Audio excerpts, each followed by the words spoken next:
Assalamualaikum, hola people. Selamat pagi, siang, sore, dan malam dimanapun kalian berada menonton film atau video ini. Jadi di episode ini, nggak seperti yang pada umumnya, kali ini kita akan presentasi dari kelompok satu. Emang satu ya? Ya ada satu. Judulnya itu manajemen perangkat I/O. Nah, tapi untuk sekarang saya nggak sendiri, saya berlima. Ada Najwa, ada saya Danar, Fahmi, Fadli, dan juga Muhammad Turhunul Lutfi.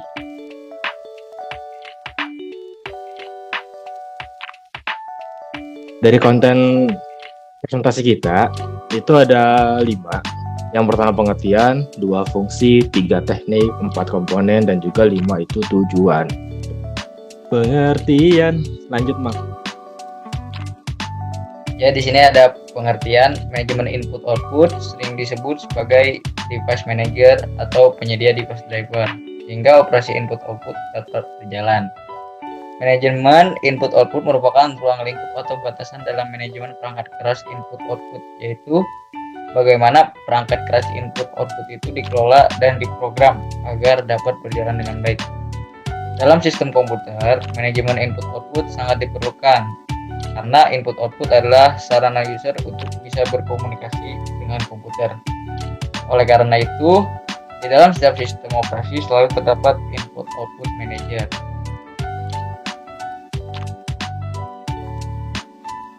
Nah, di sini ada fungsi. Nah, fungsinya itu yang pertama mengirimkan perintah ke perangkat I/O untuk menyediakan layanan akses. 2. Menangani interupsi perangkat I/O.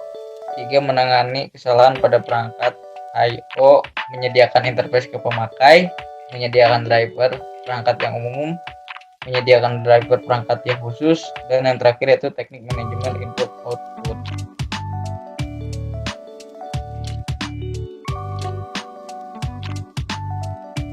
Teknik manajemen I/O selanjutnya.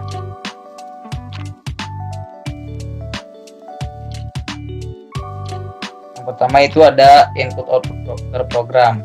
I/O terprogram adalah metode di mana CPU mengendalikan proses I/O dengan menjalankan serangkaian instruksi I/O yang terdapat dalam sebuah program. Terdapat 2 jenis implementasi perintah I/O dalam teknik I/O terprogram, yaitu memory mapped I/O dan isolated I/O. Memory mapped I/O adalah menggunakan ruang alamat tunggal untuk memori dan perangkat I/O. CPU menggunakan instruksi yang sama untuk maksud keduanya. Ini efisien dalam pemrograman tetapi memakan banyak ruang memori alamat. Isolated I/O memisahkan ruang alamat untuk memori dan I/O. Ini melibatkan bus dengan saluran pembacaan dan penulisan memori serta saluran perintah output. Keuntungannya adalah sedikitnya instruksi I/O. Input output terprogram. Yang pertama, memory mapped I/O. Pada metode ini, perangkat I/O dianggap sebagai alamat memori tambahan. Instruksi I/O akan berinteraksi langsung dengan alamat memori yang mewakili perangkat I/O tersebut. CPU mengakses perangkat I/O melalui operasi baca atau tulis pada alamat memori yang sesuai. Dengan demikian, perangkat I/O dapat diakses seperti membaca dan menulis data pada alamat memori biasa.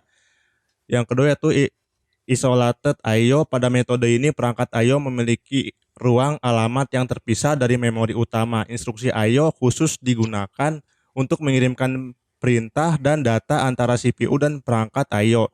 CPU menggunakan instruksi I/O yang disediakan untuk mengatur operasi I/O seperti membaca atau menulis data ke perangkat I/O. Keuntungan dari teknik I/O terprogram. Yang pertama, transparansi dan kebutuhan perangkat keras yang relatif sedikit.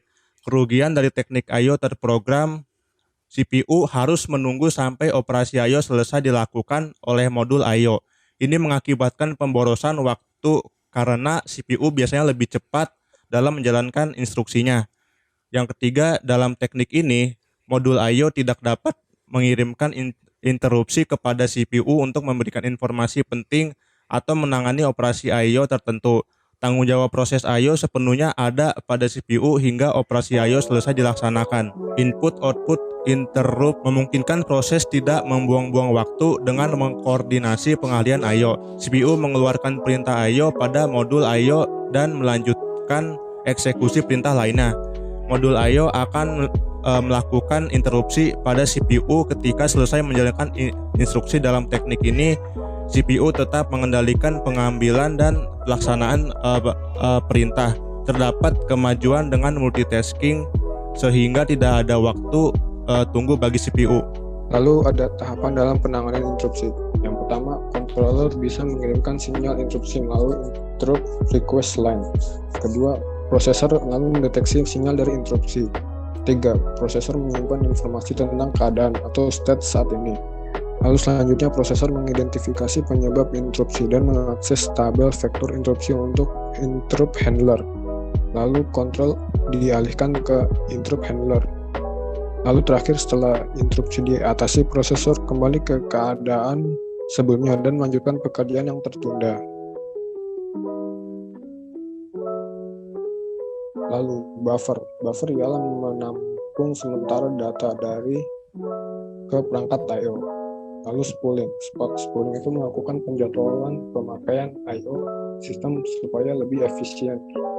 Contohnya dari antrian dan sebagainya. Lalu menyediakan driver untuk dapat melakukan operasi rincian perangkat keras I/O tertentu. Manajemen perangkat memasukkan atau keluaran merupakan aspek rancangan sistem. Operasi terluas dan kompleks karena sangat beragam perangkat dan aplikasinya.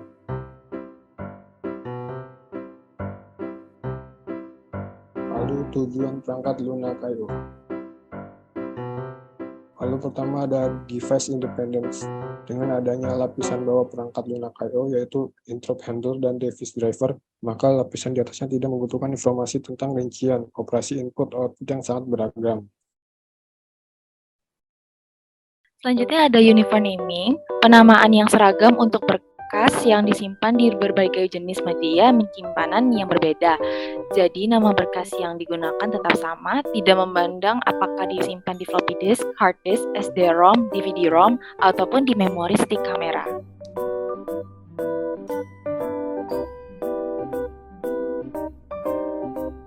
Selanjutnya ada error handling. Tujuan lain yang ingin dicapai adalah bagaimana menangani kesalahan, terutama kesalahan baca yang temui dalam operasi input-output. Kesalahan ditangani pada semua lapisan perangkat lunak sistem input-output. Sedapatnya mungkin kesalahan baca dikoreksi pada tingkat perangkat keras. Jika device controller masih menemukan kesalahan data, maka di tingkat ini juga kesalahan akan dikoreksi. Jika setelah itu masih ditemukan adanya kesalahan, maka device driver juga turut berperan dalam mengoreksi kesalahan baca yang terjadi.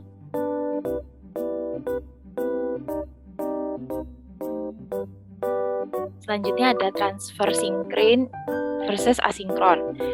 Pertama ini ada sinkron. Sinkron ini suatu proses dikatakan sinkron apabila suatu operasi dapat melanjutkan eksekusi hanya setelah permintaannya terpenuhi. Transfer data prosesor akan berhenti sampai data yang diperlukan tersedia di buffer memori. Selanjutnya asinkron. Suatu proses dikatakan asinkron apabila suatu operasi dapat terus berjalan sekalipun permintaannya belum terpenuhi atau masih sedang diproses. Transfer data prosesor memulai transfer data sampai mendapatkan sinyal bahwa proses transfer data telah selesai.